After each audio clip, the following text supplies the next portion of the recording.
ভাই লড়াই করে বাঁচতে হবে, বঙ্গবন্ধু শিখিয়ে গেছে।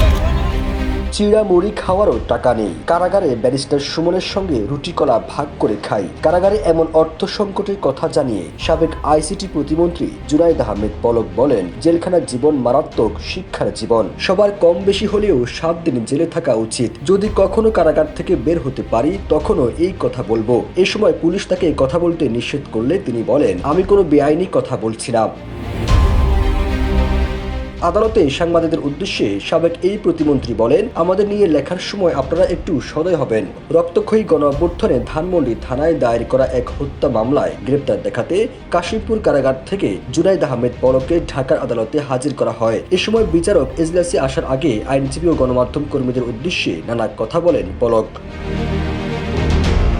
আদালতে কথা বললে রিমান্ড বাড়িয়ে দেওয়া হয় অভিযোগ করে পলক বলেন, আইনজীবীরা কথা বললে রিমান্ড বেড়ে যায়। এ সময় মহানগর পাবলিক প্রসিকিউটর ওমর ফারুকের দৃষ্টি আকর্ষণ করে সালাম দেন পলক। তবে প্রথমে সাড়া না দিলেও পরবর্তীতে পিপি তার সালামের উত্তর দেন। এতে পলক বলেন, যাক, এবার পিপি স্যারের মন নরম হয়েছে।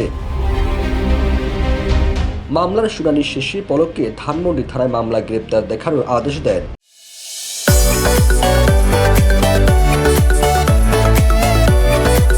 ঢাকার metropolitan magistrate M A. Azharul Islam. এরপর তাকে আদালতের গারদখানায় নিয়ে যাওয়া হয়।